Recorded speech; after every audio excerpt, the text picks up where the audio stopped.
was just, and she's an incendiary racist, in my humble opinion, and she's insulted every kind of racial group, and an age group and weight group and everything else. But she openly advocates violence.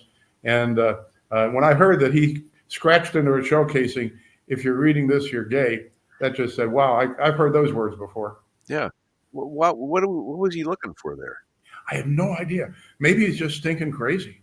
The problem is, Dave, I don't know what this is, but we live in the West End, and the streets are just full of crazy people wandering down the street, talking to themselves, pooping on the sidewalk and all that kind of stuff. And my wife asked me a couple of days ago, how come so many people are crazy these days?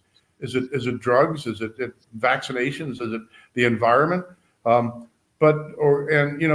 I was in sociology, my undergraduate degrees are in criminal justice, sociology, and psychology. And back when I was in college 45 years ago, they had this decarceration movement for people that are insane. Instead of hospitalizing them or institutionalizing them, they would release them into society because they wanted to decarcerate these poor, crazy people that had been locked away in mental hospitals. Well, and so the answer is now we've got the streets filled with the people whom 50 years ago would have been on Thorazine strapped to a bed. And now they're walking down the street or riding in light rail cars.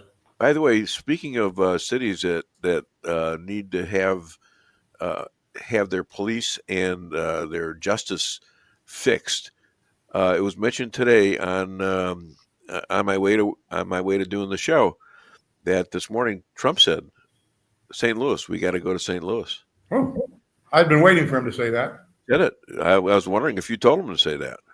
I would have if I'd had the opportunity, Well, we said that I was talking to you about this at lunch the other day, right? Yeah. I've always been kind of an anti-establishment kind of guy. And when I was in college, the concept of the president of the United States sending the National Guard into 19 different cities would have been an upsetting concept for me, right? The difference is I trust this guy, and I don't think he's trying to take over the country by military. I think he's trying to save our rear ends from a society that's gone crazy, and I thank him for it. Yeah, but like everyone says, you keep calling people Nazi, Hitler, and you do it every day, and you're a dictator. Pretty soon it resonates in some people that. Well, look at all the people in the news that are saying this, and all the other politicians, the Democrats. And so you then, if you had the opportunity to kill Hitler in 1933, would you have done it? Hell yeah. People feel that they're justified in what they're doing because they've been told it's a moral imperative to take care of these people. Right. And there was a girl being interviewed yesterday. I can't remember what news outlet was interviewing her. It was down at UT, Texas. She's saying, well, somebody had to do it. I mean, somebody had to do what? Kill Charlie Kirk. Really? Yeah.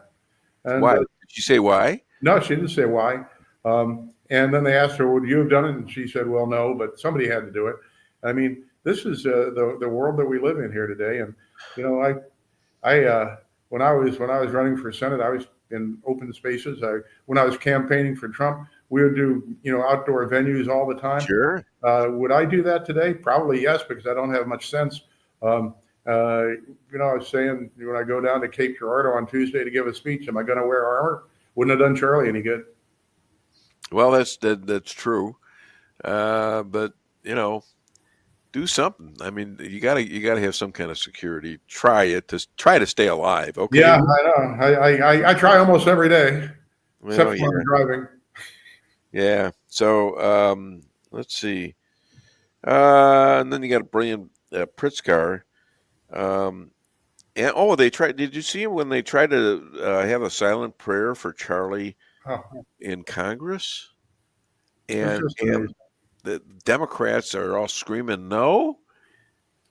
What do you say? Are we going to have a civil war, or not? Well, at the State of the Union address, when the Democrats wouldn't stand up to honor the death of innocent young women that were murdered, or that 12-year-old kid with a brain cancer that gets to be a Secret Service agent, when the Democrats refused to show a shred of human decency, that they would rather sit in their hands and condemn everything that Donald Trump does, no matter how altruistic it is, no matter how beneficial for the people it is.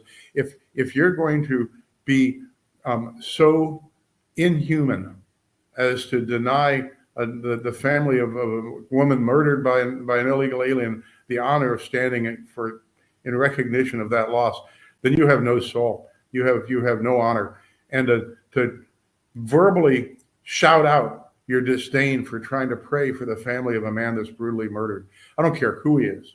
His family, is suffering. And, Oh God. and the power of prayer is real and exists. And to viciously attack the thought of having a prayer for the family of a man brutally murdered in the prime of his life is just reprehensible. It's just Yeah. if this is what the left stands for these days, it's a terrible thing. Well, but they think they're killing Hitler. I know. Really, they have so much hatred for Trump, first of all, and anybody connected to Trump, by the way, that they think they're killing one of his generals or something. That Yeah, this is how they're screwed up.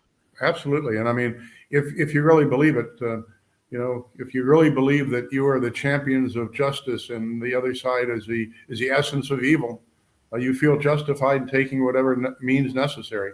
Well, And they're not willing to take another step and keep on looking for the truth. They're just not willing. They're just going to believe all that crap.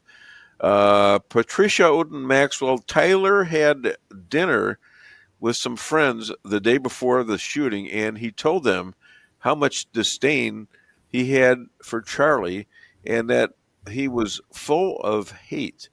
The shell casings had inscriptions on them of his hate. Okay, one of the shells read, "Hey fascist catch." yeah. I don't know. Hey fascist. Well, okay. And you may remember back from at least the movies and the photographs in World War II, for example, the Air Force would Right. inscribe the bombs they're going to drop, right, with anti-Hitler propaganda, or just catch this big boy and stuff like that. And so it's the same thing. It's exactly what you're saying. These people feel that they have a duty to confront this great evil that Trump represents, and do everything necessary to stop it, even if it comes down to killing a young man for doing no more. Charlie Kirk wasn't a politician. He didn't hold public office. All he did was he got in the public square and asked questions. Yeah. If that is so frightening to the left, if that is so frightening to people that hate Trump, just asking questions that you have to kill them, then holy you know what, we're in for a world of hurt. We're in for royal hurt and maybe a civil war. Yeah. It's got to stop. Somewhere it's got to stop.